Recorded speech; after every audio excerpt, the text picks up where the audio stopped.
আসসালামু আলাইকুম প্রিয় দর্শক, ডক্টর মোহাম্মদ জাহাঙ্গীর কবির বলছি। আশা করি সবাই অনেক অনেক ভালো আছেন। তো দেখুন, ডায়াবেটিস রোগী আমরা চিনি পরীক্ষা করাই। তো আমাদের খালি পেটে চিনি মাপি, খাওয়ার 2 ঘন্টা পরে চিনি মাপি, কিন্তু আমরা কি জানি আমাদের ইনসুলিন কত?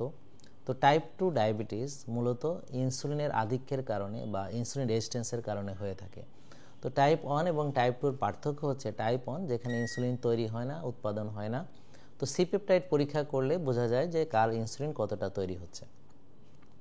আর খালি পেটে ইনসুলিন লেভেল মাপলেই বোঝা যায় কারো ইনসুলিন বেশি নাকি কম। তো ইনসুলিনের যে স্বাভাবিক মাত্রা সেটা হচ্ছে 4 থেকে 5 থাকা উচিত। একজন স্বাভাবিক সুস্থ মানুষ খালি পেটে ইনসুলিন 4-5 থাকা উচিত, কিন্তু অনেক সময় ইনসুলিন অনেক বেশি থাকে, কিন্তু যেহেতু আমরা এটা মাপি না, এ কারণে আমাদের এটা জানা হয় না। কিন্তু চিনি আমরা খালি পেটে খাওয়ার 2 ঘন্টা পরেও মাপি, অনেক সময় আমরা চিনির গড় মাপি বা HbA1c মাপি, কিন্তু ইনসুলিনটা আসলে জানিও না, মাপাও হয় না। তো প্রিয় দর্শক, আজকে একটু ইনসুলিন নিয়ে কথা বলবো। তো এটা হচ্ছে একটা হরমোন, যে হরমোনটা অত্যন্ত গুরুত্বপূর্ণ। প্যানক্রিয়াস থেকে ইনসুলিন নিঃসরণ হয়। তো অকারণে তো আর এটা নিঃসরণ হয় না, এটার কাজ আছে। তো এটাকে বলা হয় অ্যানাবলিক হরমোন বা মাস্টার অ্যানাবলিক স্টোরেজ হরমোন, অর্থাৎ ইনসুলিনের কাজ হচ্ছে জমা করা বা গঠন করা। তো আমরা যে খাবার খাই, রক্তে চিনি আসে, এই রক্তের চিনিকে কোষের ভিতরে ঢুকায় হচ্ছে ইনসুলিন। এই গ্লুকোজ আপটেক বা গ্লুটফোর ট্রান্সলোকেশন, এটার হচ্ছে একটা প্রধান কাজ। তো আমাদের যে মাংসপেশি আছে, স্কেলেটাল মাসেল, তারপর হচ্ছে এডিপোস টিস্যু, ফ্যাট সেল, এগুলাতে এই যে গ্লুটফোর ট্রান্সপোর্টারটাকে সেল মেমব্রেনের দিকে পাঠায় ইনসুলিন, অর্থাৎ কিনা রক্তের চিনি কোষের ভিতরে ঢুকানোর জন্য দরজাটা, গেটটা ওপেন করে দেয়। এখন যদি কারো ইনসুলিন যদি না থাকে, তাহলে কিন্তু গ্লুকোজ কোষের ভিতরে ঢুকতে পারবে না, এবং তার যে ডায়াবেটিস হবে সেটা হচ্ছে টাইপ 1 ডায়াবেটিস।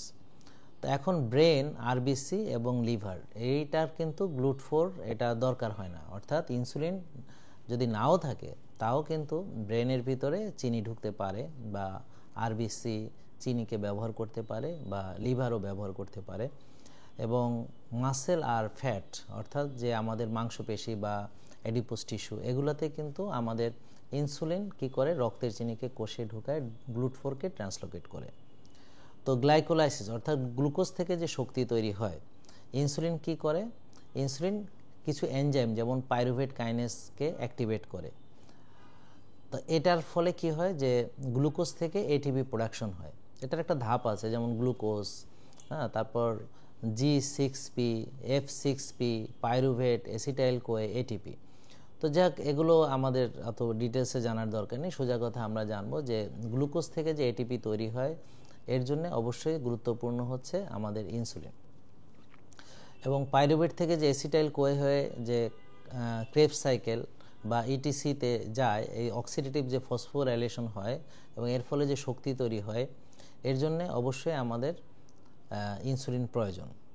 তো এই জন্যে আমাদের যদি পর্যাপ্ত শক্তি থাকে, তখন এসিটাইল কোয়ে থেকে ফ্যাটি অ্যাসিড সিনথেসিস বা লাইপোজেনেসিস হয়, অর্থাৎ আমাদের যতটা দরকার তার চেয়ে বেশি যদি আমাদের থেকে যায়, অর্থাৎ আমরা এনার্জি এটিপি হিসেবে মানে যেটা খরচ করি, ধরেন আমরা দৌড়াদৌড়ি করি বা আমরা হাঁটাহাঁটি করি বা আমরা সারাদিনের যে কাজকর্ম করি, তো যেটা আমরা খরচ করি, তো খরচ তো যা করার করে ফেলি, সেটা শক্তি হিসেবে ব্যবহার হয়। কিন্তু এরপর যদি আরও বেশি শক্তি যেটা থেকে যায়, সেটাকে লাইপোজেনেসিস বা চর্বি হিসেবে এটা জমা করে রাখা হয়। তো আর ইনসুলিনের আরেকটি কাজ হচ্ছে গ্লাইকোজেনেসিস, অর্থাৎ গ্লুকোজ থেকে গ্লাইকোজেন তৈরি করা। তো এই আমরা যে খাবার খাচ্ছি, যে আমাদের যে গ্লুকোজ, তো যে গ্লুকোজটা ব্যবহার হয় না, সেটাকে গ্লাইকোজেন হিসেবে এটাকে সঞ্চিত করে রাখা হয়। ইনসুলিন কি করে, গ্লাইকোজেন সিনথেস অন করে এবং গ্লাইকোজেন ফসফোরাইলেজ বন্ধ করে। তো গ্লুকোজ জমা হয় লিভার, মাসেল, এবং পরবর্তীতে এটা এনার্জি রিজার্ভ হিসেবে থাকে, এবং যখন প্রয়োজন হয় তখন এই রিজার্ভ থেকে আমরা খরচ করতে পারি। ধরেন আমরা রোজা রাখলাম, তা আমি সারাদিন কিছু খাইনি, তখন ওই যে গ্লাইকোজেনটাকে ব্রেকডাউন হয়ে গ্লুকোজ তৈরি হয়, ওই গ্লুকোজ দিয়ে আমরা চলতে পারি। তো এটা একটা শরীরের বাফার সিস্টেম, অর্থাৎ গ্লুকোজ এক্সেস হলে এটা সবসময় সঞ্চয় করে রাখা হয়, যেন ফাস্টিংয়ের ক্ষেত্রে বা আমরা যদি কখনো খাবার না পাই সেটাকে ব্যবহার করতে পারি। আর ইনসুলিন কি করে, গ্লুকোনিওজেনেসিসকে বন্ধ করে দেয়, অর্থাৎ আমাদের যে গ্লুকোনিওজেনেসিস, অর্থাৎ লিভার নতুন গ্লুকোজ যে তৈরি করে, হ্যাঁ, সেটাকে বন্ধ করে দেয় হচ্ছে আপনার ইনসুলিন। যদি ইনসুলিন বেশি থাকে, তাহলে গ্লুকোনিওজেনেসিস হতে পারে না। তো গ্লুকোনিওজেনেসিস হতে পারে না, তার ফলে কি ক্ষতি হয়, এটা আমরা যখন ইনসুলিনটা যখন বেশি থাকে, হাইপার ইনসুলিনিমিয়ার যে রেজাল্ট, সেই সময় আমরা আসলে আরও একটু ডিটেলসে এটা নিয়ে আলোচনা করব। যে যেমন ধরেন আমাদের প্রয়োজনে বডি, মাসেল অথবা ফ্যাট এগুলোকে কিন্তু সে ব্যবহার করতে পারে, ব্যবহার করে সে কিন্তু গ্লুকোজ তৈরি করতে পারে, বা লিভারও কিন্তু গ্লুকোজ তৈরি করতে পারে। কিন্তু ইনসুলিন কি করে, এই গ্লুকোজ যে লিভার যেন তৈরি না করে এটাকে সে বন্ধ করে রাখে। কিন্তু ইনসুলিন রেজিস্ট্যান্স হলে সেটার কিন্তু আবার একটা বিপরীত প্রতিক্রিয়া হয়। তখন দেখা যাচ্ছে যে আমাদের যে খালি পেটে ডায়াবেটিসটা বেশি থাকে। কেন? কারণ ইনসুলিন রেজিস্ট্যান্স যে সকল রোগী তাদের কিন্তু লিভার থেকে এই যে গ্লুকোজ তৈরি হতে থাকে। হ্যাঁ, এটা যে তার যে কাজ, ইনসুলিনের যে কাজ সে সঠিকভাবে করতে পারে না। তো যার ফলে খালি পেটেও দেখবেন সে সারা রাত কিছু খাবার গ্রহণ করেনি, তবুও তার সুগার লেভেল বেশি। তো প্রোটিন মেটাবলিজমেও এই ইনসুলিনের গুরুত্বপূর্ণ ভূমিকা আছে। ইনসুলিন কোষে অ্যামাইনো অ্যাসিড আপটেককে বাড়ায়, এমটর যে পাথওয়ে আছে এটাকে সক্রিয় করে এবং প্রোটিন সিনথেসিসকে ইনক্রিজ করে। অর্থাৎ প্রোটিন বানানোর জন্য, অর্থাৎ আমাদের মাসেল বা পেশি গঠনের জন্য আমাদের ইনসুলিন প্রয়োজন। এবং প্রোটিওলাইসিস অর্থাৎ যে মাসেল ওয়েস্টিং হয় এটাকে রোধ করে হচ্ছে ইনসুলিন। তো যাদের ইনসুলিন থাকে না তাদের মাসেল ডেভেলপ করতে পারে না। তো এইটা আমাদের গুরুত্বপূর্ণ ইনফরমেশন, অর্থাৎ ইনসুলিন আমাদের খুব দরকার। আর ইনসুলিন যে শুধু সুগারের হরমোন তা না, এটা মাসেল বিল্ডিং এবং রিকভারি হরমোন, অর্থাৎ আমাদের মাসেল বিল্ডিং এবং রিকভারিতে এটা সাহায্য করে। এবং এই অ্যামাইনো অ্যাসিডটাকে আপটেক অর্থাৎ কোষের ভিতরে আপটেক করার জন্য কিন্তু ইনসুলিন দরকার। আর লিপিড মেটাবলিজম এটা গুরুত্বপূর্ণ ভূমিকা পালন করে, যে লাইপোজেনেসিস অর্থাৎ চর্বি তৈরি করা বা ফ্যাট তৈরি করা, বা এডিপোস টিস্যু, ট্রাইগ্লিসারাইডকে এডিপোস টিস্যুতে নিয়ে জমা করা।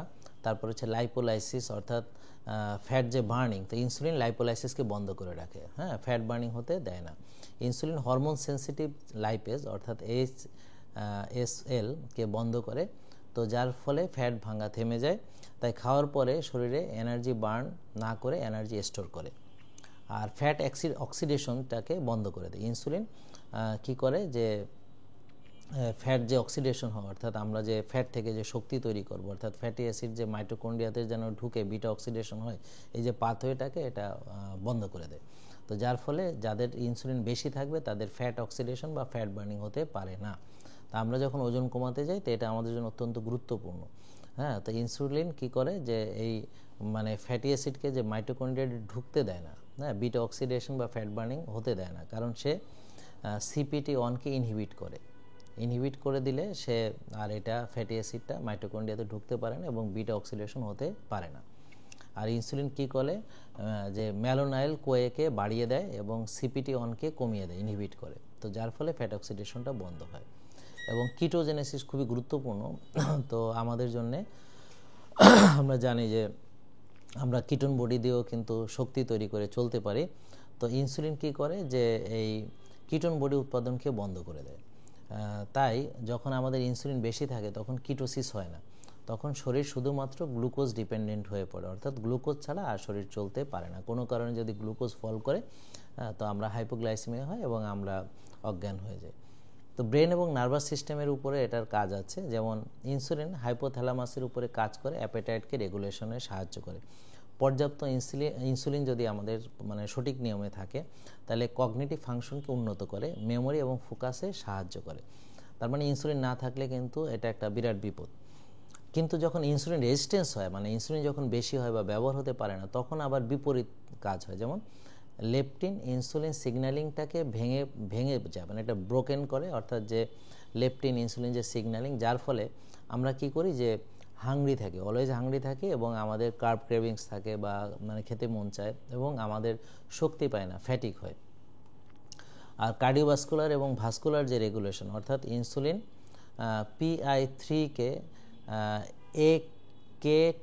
AKT এইটা হচ্ছে সোজা কথা হলো নাইট্রিক অক্সাইড, এটার যে পাথওয়ে এটা মানে রক্তনালীকে প্রসারিত করতে সাহায্য করে, ব্লাড প্রেশার কমাতে সাহায্য করে। হ্যাঁ, তো এটা ভাস্কুলার টোন, ব্লাড ফ্লো এবং এন্ডোথেলিয়াল হেলথকে বজায় রাখে, যে আমাদের রক্তনালীর যে ভেতরে এন্ডোথেলিয়াম এটার স্বাস্থ্যকে বজায় রাখে। তো এইটা নাইট্রিক অক্সাইড আমাদের জন্য অত্যন্ত গুরুত্বপূর্ণ। তা আমরা ইনসুলিন রেজিস্ট্যান্স হলে কিন্তু এই নাইট্রিক অক্সাইড প্রোডাকশন হতে পারে না। আর যাদের ইনসুলিনের অভাব থাকে তাদেরও সেম প্রবলেম। আর ইলেকট্রোলাইট ব্যালেন্সও এটার অত্যন্ত গুরুত্বপূর্ণ ভূমিকা আছে। যেমন ইনসুলিন কোষে পটাশিয়াম, ম্যাগনেসিয়াম, ফসফেটকে প্রবেশ করায়। তাই হাইপারক্যালেমিয়া মানে অর্থাৎ পটাশিয়াম যখন বেড়ে যায় তখন কিন্তু আমরা ইনসুলিন ব্যবহার করি এটার চিকিৎসার জন্য। আর এনার্জি রেগুলেশন অর্থাৎ এমটর ভার্সেস এএমপিকে ব্যালেন্স, মানে সোজা কথা হলো ইনসুলিন এনার্জিকে খরচ করতে দেয় না, সে সবসময় এনার্জি জমা করে রাখতে চায়। তো ইনসুলিন এমটর পাথওয়েকে অন করে রাখে গ্রোথ, স্টোরেজ এবং সেল প্রলিফারেশন, অর্থাৎ কোষের যে আমাদের বৃদ্ধি হওয়ার যে ক্ষমতা, মানে সেল, একটা সেল থেকে আরও সেল হওয়া, তো এগুলো আমাদের গঠনের জন্য দরকার আর কি, যে সেল প্রলিফারেশন আর গ্রোথ এবং স্টোরেজ, এগুলো হচ্ছে মানে ইনসুলিনের কাজ। একসাথে ইনসুলিন কি করে, এএমপিকে পাথওয়ে বন্ধ করে, যেন ফ্যাট বার্নিং হতে বা ফ্যাট অক্সিডেশন হতে না পারে, অটোফেজি হতে না পারে এবং মাইটোকন্ড্রিয়াল বায়োজেনেসিস থেমে যায়।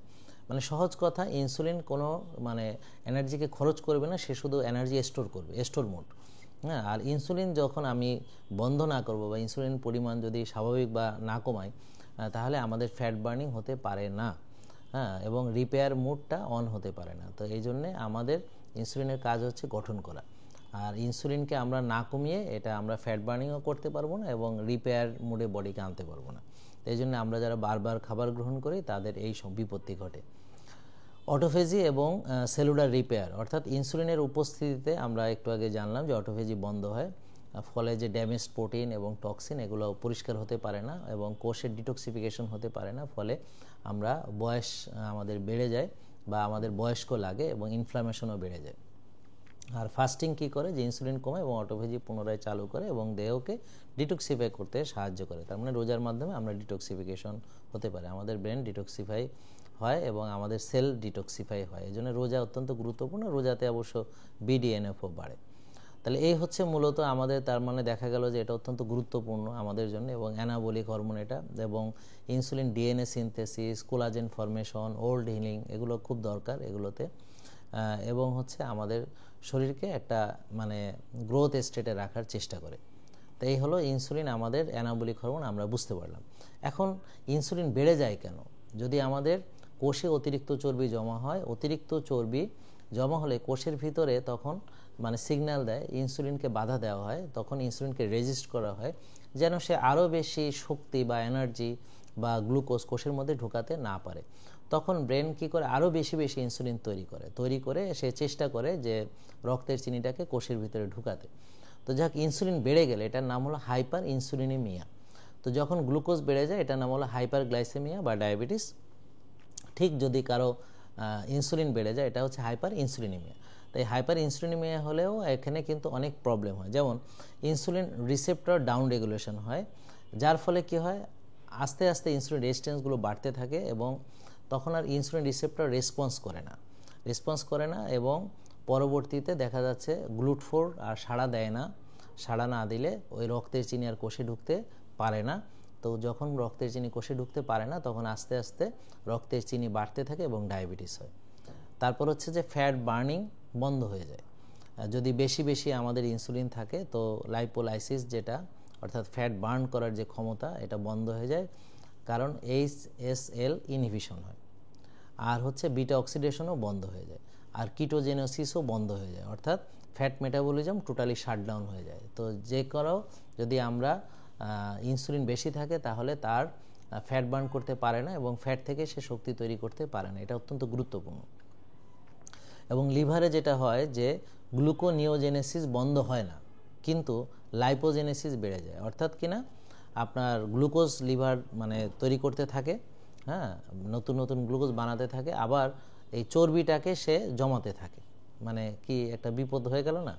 তো দেখা যাচ্ছে যে এই লিভারে গিয়ে চর্বিগুলো জমে এবং non alcoholic fatty liver disease হয় এবং VLDL এর পরিমাণ বেড়ে যায়, ট্রাইগ্লিসারাইডের পরিমাণ বেড়ে যায় এবং HDL এর পরিমাণ কমে যায় এবং লিভারের যে মার্কার ALT বা GGT বেড়ে যায় বা ফ্যাটি লিভার ফাইব্রোসিস হয় এবং পরবর্তীতে নন অ্যালকোহলিক স্টেটোহেপাটাইটিস হয় এবং এগুলো দীর্ঘদিন চলতে থাকলে ফ্যাটি লিভার গ্রেড 1, 2, 3, 4 এবং পরবর্তীতে সিরোসিস স্টেজে চলে যায়। এবং মাসেলের ডিসফাংশনে অর্থাৎ গ্লুট4 যেটা ট্রান্সলোকেশন এটা ব্যর্থ হলে গ্লুকোজ তো মাসেলে ঢুকতে পারে না, তো মাসেল গ্লাইকোজেন সিনথেসিস কমে যায়, ATP কমে যায়, মাসেল ফ্যাটিক হয়ে যায়, তা আমরা শক্তি পাই না, মাইটোকন্ড্রিয়া দুর্বল হয়ে যায়, রিঅ্যাক্টিভ অক্সিজেন স্পেসিস বেড়ে যায়, অক্সিডেটিভ স্টেজ বেড়ে যায়, ইনসুলিন রেজিস্ট্যান্স আরও বেড়ে যায়। আর অ্যাডিপোস ইনফ্লামেশন অর্থাৎ যে বড় অ্যাডিপোসাইটে হাইপোক্সিয়া হয়, হ্যাঁ, ম্যাক্রোফেজ ইনফিল্ট্রেশন হয়, তো টিএনএফ আলফা, ইন্টারলিউকিন 6 এগুলো বেড়ে যায়, ক্রনিক ইনফ্লামেশন হয় এবং লেপটিন রেজিস্ট্যান্স হয়, যার ফলে ক্ষুধা বাড়ে এবং ওয়েট গেইন আরও বাড়তে থাকে। ব্রেন এবং আমাদের যে ব্রেন ফাংশন এবং কগনিটিভ যে ফাংশন এগুলো ড্যামেজ হতে থাকে, অর্থাৎ হাই ইনসুলিন ব্রেনের যে ইনসুলিন রিসেপ্টর এটাকে ডিসেন্সিটাইজেশন করে দেয়, অর্থাৎ আমাদের মেমোরি, অ্যাটেনশন এবং লার্নিং ক্যাপাবিলিটি কমে যায়।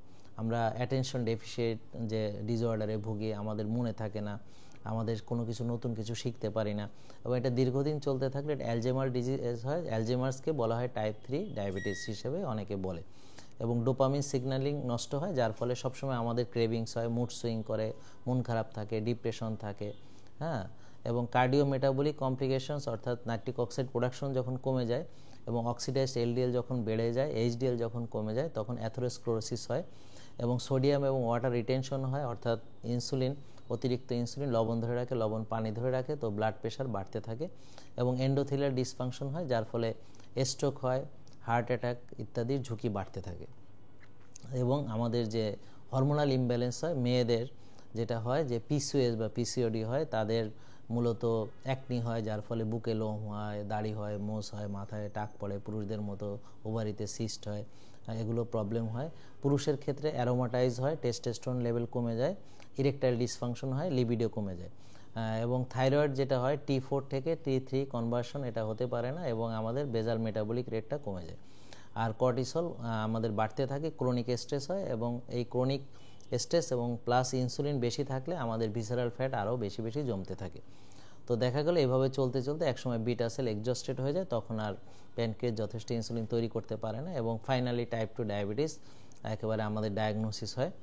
আর আমাদের যে মাইটোকন্ড্রিয়াতে যে শক্তি তৈরি করা সেটা সম্ভব হয় না এবং অক্সিডেটিভ স্ট্রেস হয়, যার ফলে রিঅ্যাক্টিভ অক্সিজেন স্পেসিস বাড়তে থাকে, প্রদাহ তৈরি হতে থাকে, অটোফেজি বন্ধ থাকে এবং মাইটোকন্ড্রিয়াগুলো ড্যামেজ হতে থাকে। এভাবে আস্তে আস্তে আমরা নিস্তেজ হয়ে পড়ি, আমাদের বয়স বাড়তে থাকে।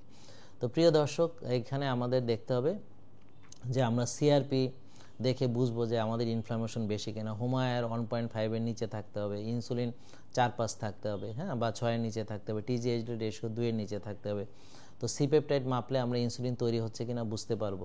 তো এগুলো দেখে আমরা একটা সিদ্ধান্তে আসবো যে এই রোগীটাকে আমরা কিভাবে ট্রিটমেন্ট নিব। তো হাইপার ইনসুলিনেমিয়া অত্যন্ত গুরুত্বপূর্ণ দেখা। তো আমরা যেমন গ্লুকোজ বেড়ে গেলে আমরা যেমন অস্থির হয়ে পড়ি এবং ডায়াবেটিস হয়েছে বলে আমরা তাড়াতাড়ি এটা ইনিশিয়েটিভ নেওয়ার চেষ্টা করি রক্তের চিনি কমানোর জন্য, কিন্তু ইনসুলিন বাড়লে আমরা জানতেও পারি না। তো প্রিয় দর্শক, আমাদের এখানে আমরা হুমায়ের পরীক্ষা করি, ইনসুলিন পরীক্ষা করি, সিপেপটাইড পরীক্ষা করি। তা আপনারা আসলে এটা সমাধান হচ্ছে আমরা ফ্যাট অ্যাডাপ্টেশন করব। এটা সমাধান হচ্ছে আমরা ভাত, রুটি, ফল, দুধ বা চিনি জাতীয় খাবার একটু কমিয়ে সিগনিফিক্যান্টলি, তারপর প্রসেসড আল্ট্রা প্রসেসড ফুড বাদ দেবো, রোজা রেখে ব্যায়াম করে ভালো ঘুমিয়ে মানসিক প্রশান্তির চর্চা করে আমরা এই ইনসুলিন কমিয়ে ফেলতে পারবো এবং পরবর্তীতে ইনসুলিন রেজিস্ট্যান্স কমে যাবে, কোষ খালি হবে এবং মাইটোকন্ড্রিয়া আবার নতুন করে মাইটোকন্ড্রিয়াল যে বায়োজেনেসিস হবে। আমরা এক্সারসাইজ করব, আমরা আর্লি ঘুমাবো, ভোরে উঠবো, মানসিক প্রশান্তির চর্চা করবো। এভাবে ইনশাল্লাহ দেখবেন যে আমাদের ভালো হয়ে যাবে।